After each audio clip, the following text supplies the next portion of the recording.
This is Toledo Symphony Lab, a behind-the-scenes look at the world of classical music from WGTE Public Media and your Toledo Symphony. I'm Brad Cresswell. Joining me today are the Toledo Symphony's president and CEO, Zach Vassar, also artistic administrator and principal second violin, Merwin Sue, and we also have the Toledo Symphony's music director, Alain Trudel, with us today. Welcome, gentlemen. Great to be here.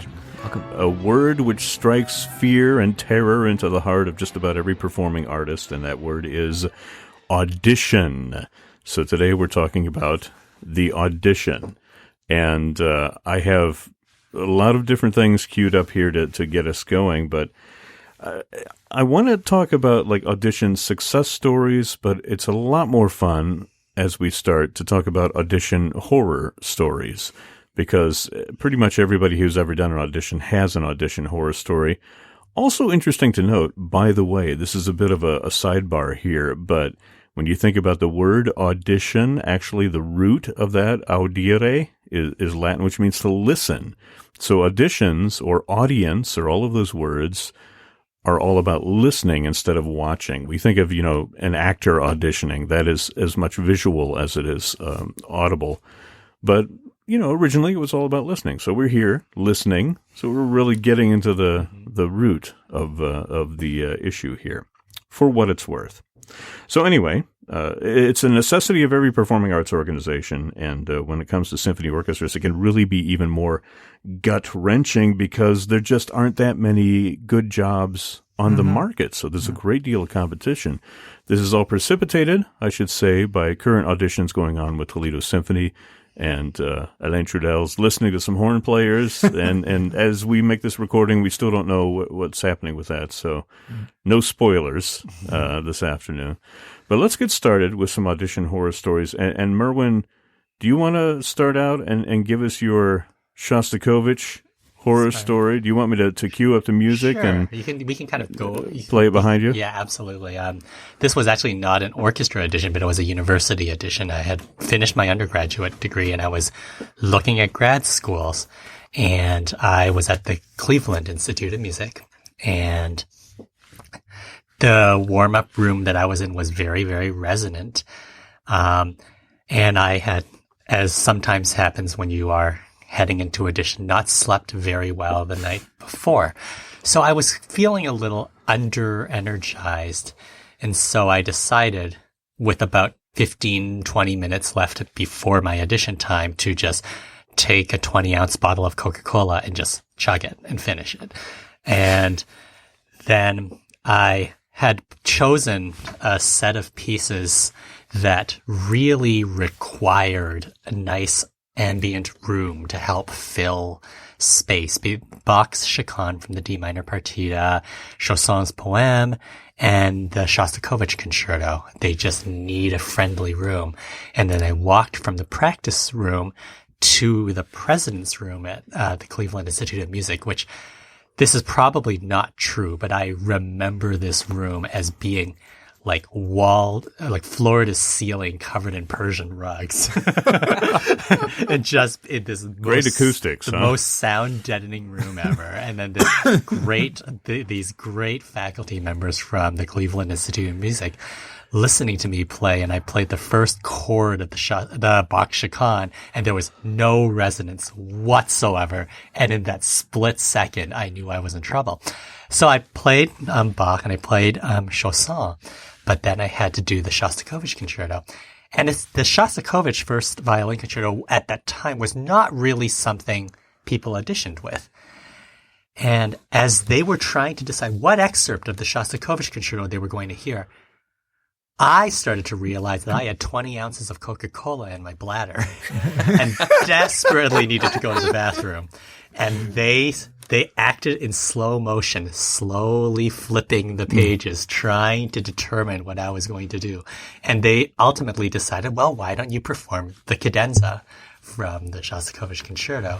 And I am all but crossing my legs trying to perform this cadenza. And it's, as you hear, it's this very sparse, space-filled, very slow ascending sets of arpeggios. And I went through them faster than I ever had before because I really just had to go to the bathroom so incredibly badly. So it is one of the things I warn my students about. No matter how undercaffeinated you feel, do not try to remedy that with coffee or Coca-Cola before your audition. Or just make sure you pee before you play. Also right? that. Yeah, that's just kind of 101. Always good advice. How did that audition turn out for you? I got into the school. Yeah, that's good. But I eventually decided to go to Indiana instead. But Yeah, better washrooms. Elaine, Easier to locate. as a trombonist, Alain, have you ever had any scary auditions yourself? No, everything was perfect. Thank you.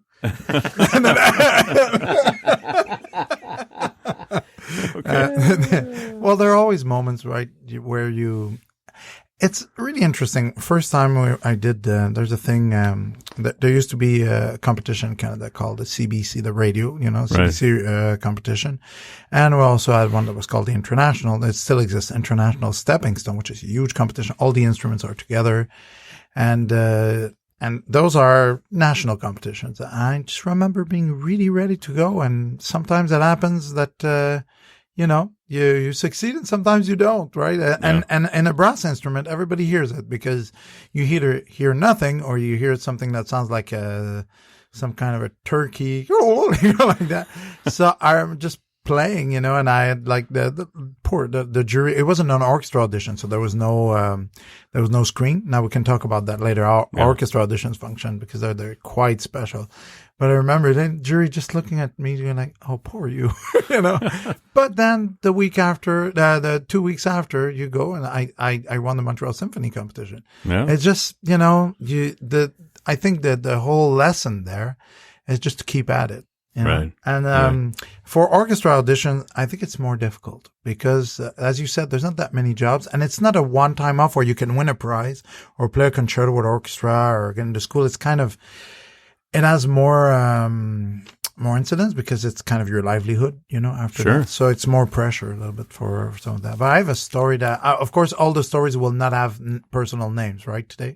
So I remember walking into a master class of a very famous orchestra musician when I was a little younger, and just, it says we're going to talk about auditions, So that's great. I want to learn about that. So I come and I sit down, spend the first 40 minutes talking about beta blockers and Enderol and pills and all that. I'm like, oh my God. It's a, breathing exercise maybe, or just, visualization.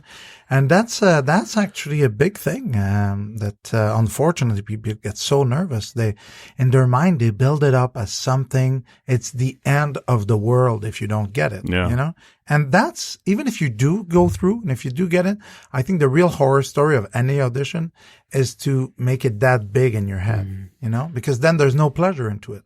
It basically is, you are who you are. You have something to offer if it works for them. Cause, a big part of it is like a casting, Sure. Does this sound work with our sound? Does this way of playing work with it? Is this person too much of one way that we're not? But like you said, it's about auditing. It's about hearing. So really the audition is about the panel going like, we're looking for something.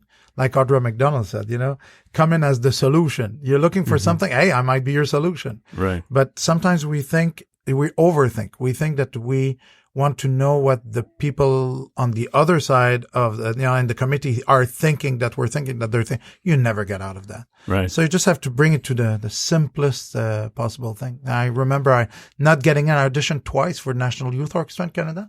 Didn't get in, but a few years after, I conducted them for 5 years. So, you just never know. And you didn't let anybody else in after that. That's it. No more trombones. No, but you never know, right? Yeah. Well, from the standpoint of somebody who does auditions, a lot of it is beyond your control. Mm-hmm. I mean, you can control if your bladder is full or not, but as far as being able to be that solution and give them what they want, you can make an educated guess as to what they're looking for. Mm-hmm. But a lot of times, and speaking from the standpoint of having been in an opera career for some 16 years or so and doing a lot of auditions, you just never know what it is that they are looking for. So sometimes you just have to be yourself and be the best that you can be in that audition.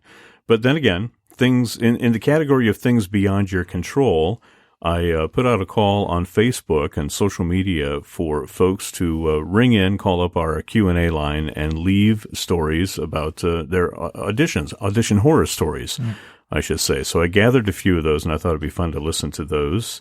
Now, here they are. Hi, Brad and the Toledo Symphony Lab. This is Nora. And my audition story is that right before I walked in the room, I decided to do some light stretching of my legs, and I totally ripped the butt out of my pants. So I took a minute, put my back to the wall, obviously, and then walked in the room, sang the audition, and of course backed out. Thanks. Hi, this is Chris, and I'm calling with my worst ever audition story. Although I'm not a professional musician now, I once was a professional violinist. My worst audition story, though, comes from when I was a student. I was 16, and it was a concerto competition. And the winner was to perform with the Jacksonville Symphony Orchestra in Jacksonville, Florida, where I was going to school at the time. And as the concertmaster of the youth orchestra, I should have had a pretty good shot at winning this audition, but everything that could go wrong that day, in fact, actually went wrong. I'd been preparing for months, and the morning of the audition, I realized that I was supposed to have a certain number of copies of the various scores of pieces that I was going to play that afternoon for all of the judges, and I hadn't done that. So I, on the way to the audition, had to spend the time that I would have spent warming up running to Kinko's and making copies, and then got to the location and was confused about where it was, and eventually found my way. And I got there on time, just barely, to take my violin out of the case and walk in and play. I was playing the first movement of the violin concerto in G minor, the first violin concerto by composer Max Bruch, which you could say has perhaps the simplest opening of any concerto, which I guess makes it hard, but it is literally an open string. And that is all that you do, is play an open string. And I did that, and my bow shook furiously. And that was how this audition started. And it got worse from there. As you can imagine, somebody who's obviously having a nervous breakdown, whose right hand and the bow of my violin was shaking uncontrollably. You needed some beta blockers. It get worse from there on. Worst audition story of my life, worst day of my life. Scarred me forever. And that's how that went. Story of unanticipated Hey, this is Stephen. trouble.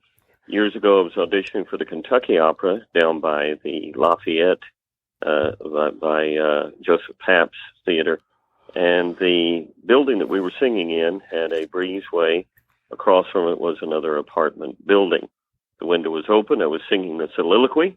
And as I was barreling towards the end of it there's train tracks after you sing, I'll go out and make it or steal it or take it. Yeah. So I'm going, I'll go out and make it or steal it or take it. And in that pause right there, in the apartment across the street, someone went, shut up! Of course, I'm trying to go, or die. I started laughing. The auditioners started laughing, and I still didn't get the job. So those are some examples of audition horror stories. And I'm just wondering if that elicits any discussion amongst you. But I think it speaks to how much people's lives can get wrapped up in this whole audition process, and how you can put all your eggs in that basket of, if I don't get this job, that's the end of the world, you know. And as a performer, it's really important not to focus on that and not to put all of your self-worth into that event, because as you mentioned, Alain, it may be entirely beyond your control. You may be the best trombone player in the world, but you just weren't what they were looking for in that particular instance. It's very possible. Yeah, absolutely. I'll ask you something. What does those two things have in common? Like playing the bolero, everybody knows it, but starting a tone too high and playing the whole thing a tone too high in an audition, and totally missing the Siegfried call, like the Right. what those two things have in common. I've heard a lot of tenors do that on their Siegfried entrance when they have to sing a high C. I know two people who actually won major jobs doing that in their audition. Wow. Really? Wow. Yeah, because the thing is that an audition committee, the one thing that all audition committee in the world have in common is that they're looking for talent. First of all, first and foremost, do you have a beautiful voice or do you have a beautiful sound? Do you have what it takes to have a career in that, like the talent, the raw talent? Mistakes are mistakes, but if you listen to it and say, oh, wow, there's something there. If you establish in your first little part, like the first 30 seconds, enough, how could I say, artistic capital of sympathy, where people actually will forgive other things after because they've said, wow, this sounds so good. This person has the most beautiful sound and just pure clarity or, whatever that particular orchestra might be looking for. Then you're ready to forgive things after that. Yeah. So it's because it's not about the perfection is not what we think. It's not about playing every single note perfectly. It's a perfection that might be in the sound that the committee is like, wow. The phrase that lovers say, you're perfect to me, Yeah. So you need to hear something that the committee, you say, oh, this is perfect for us, There might be mistakes, but this is what I want to put as this player in the orchestra. And if you have enough people feeling that way, and again, you have no control over this and you don't know. And in orchestra audition, there's a screen in front of you. So you basically play to a wall. So you really have to work very hard on being yourself. Yeah. I'm interested in this whole orchestra audition process. You talk about it being behind a blind screen. Yeah. Merwin, why don't you give us the violinist's eye view of how that works? Well, with the Toledo Symphony, we actually put the screen in front of the committee. So there is always a screen, but sometimes in some orchestras, the screen is directly in front of the player. And here we put this screen in front of the committee. The reason for that is to preserve anonymity of all of the people. So you don't know that this particular player, what number they are, which resume they are. Once they've passed kind of a resume screening level, it is, how do you play? What's your sound like? And we go to great lengths to try to preserve that anonymity. And you then perform to the committee a set of excerpts. Usually the first round will be somewhere around 10 minutes, something like that. Mm-hmm. But it is both an eternity and a very small amount of time to determine your future direction. Yeah. But then after that, the applicants are heard in groups of anywhere between, say, 5 and 8 or something like that. And then the committee then deliberates, decides whether to advance 1, 2, very rarely 3 of that group to a future round. And then that winnowing process keeps happening until we have selected a player. Yeah.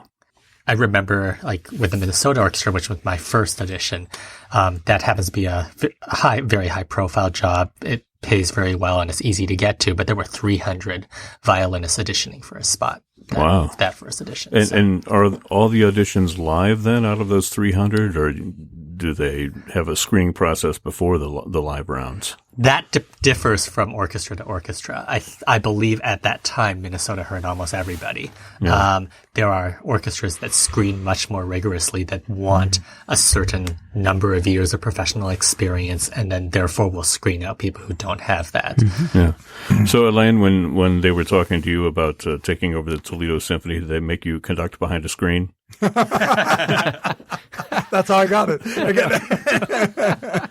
They took the screen off and it was too late. Yeah. You just stick your hands through the screen so they can see, your hand movements. Well, the life of a conductor is pretty much every orchestra that you go to, they have a survey that's distributed to the orchestra. And while you're conducting the week you're there, the survey goes what do you, actually, I don't know if they have it here, okay. Would you like, what do you think about this conductor? Like technique, communication skills, and all that. Would you recommend this conductor? come back like for a master works, or come back for a education program, come back for a classical program, or not come back ever. And while you're conducting, this is happening. So basically conductors are in audition their entire careers. Wow. So which is, but it's interesting, right? Because it's a position, it's the position with the most, decisional power in the orchestra because, the buck has to stop somewhere, musically. And also, when there's some decisions to be made, but at the same time, you're constantly, renewed and you're the only one that's not tenured, right? You're contract to contract, and conducting musicians that are tenured. Right. So it's interesting. I mean, you live with it. I mean, I think, the first few times it's a little unnerving because oh wow, and you're walking backstage and people leave some people leave their sheet there, by accident or not, and some of them are filled already after the first part of the first rehearsal, and you're like okay, so that's interesting, but. It is what it is. I mean, I've been on both sides because I've done auditions. I mean, when I was younger, as a teenager, I auditioned for the Montreal Symphony. I made the final round. We had about 85 players, and there was an international audition, and we played like the third round, the final.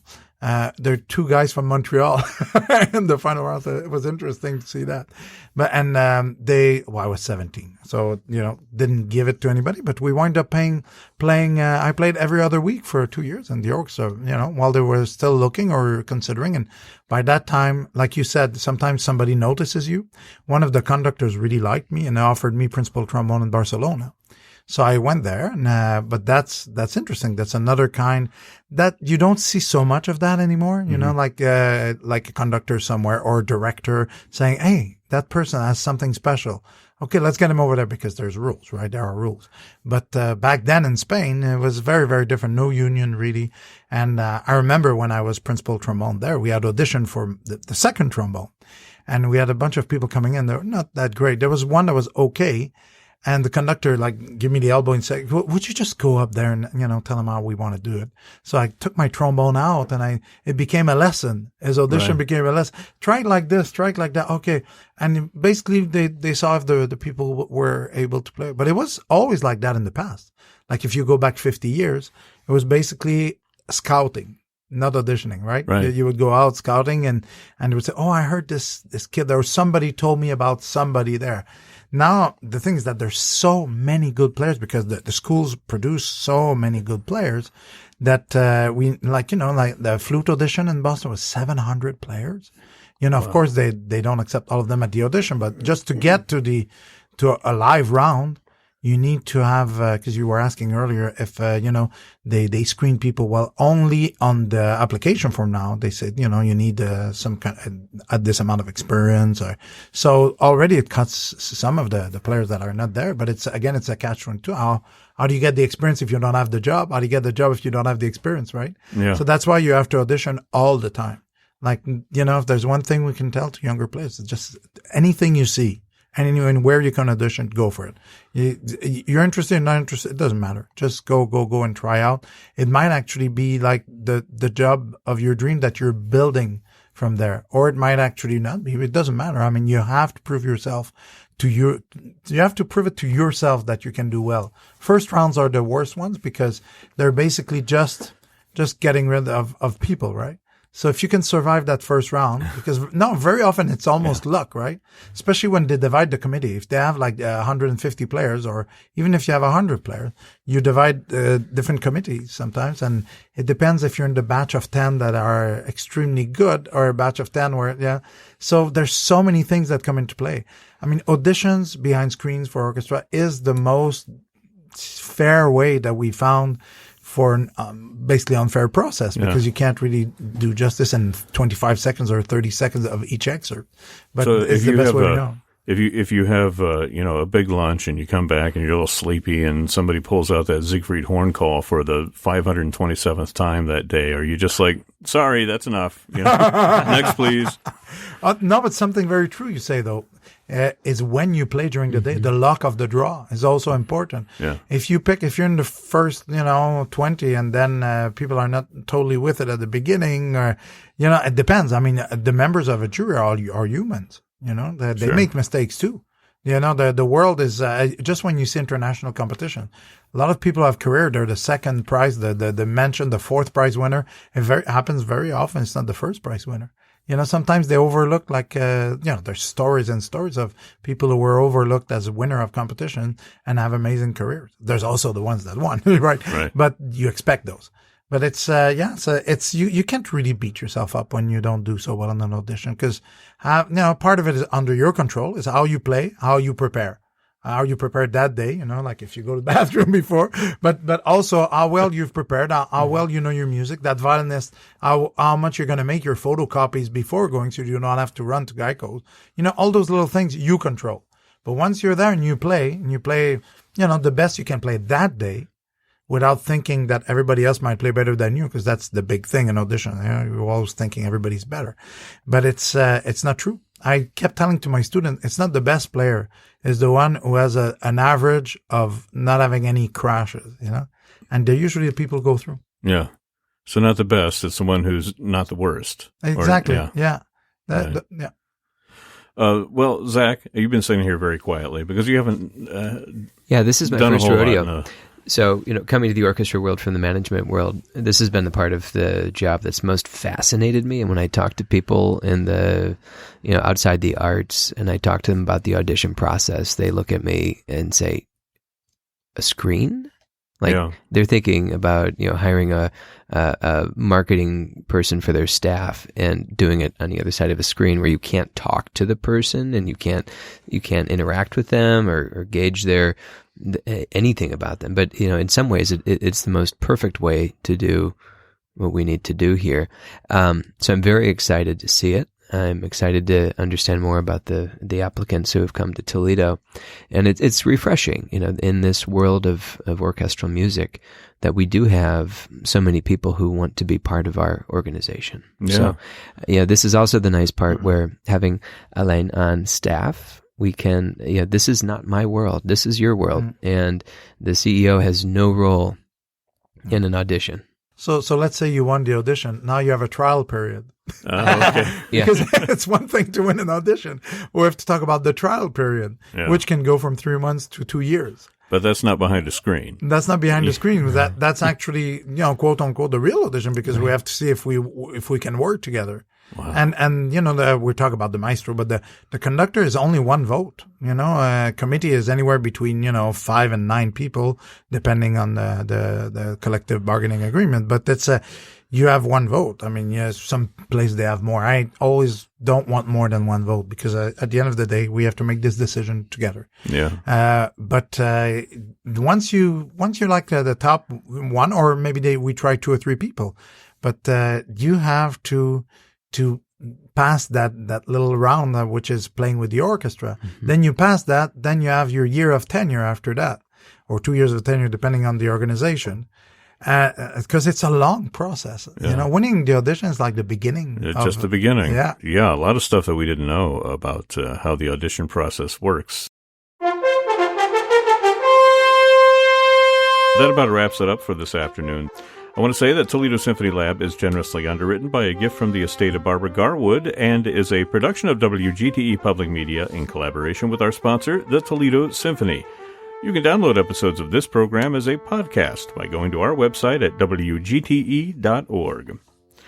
We'd like to hear from you. You can give us a call, just like those folks who left their audition horror stories. We don't need a horror story from you, but we would like to hear your comments or your questions. The phone number is 419-418-0012. My thanks to our panelists, Zach Vassar, Merwin Siu, and Alain Trudel. I'm Brad Cresswell, and you've been listening to Toledo Symphony Lab on FM 91.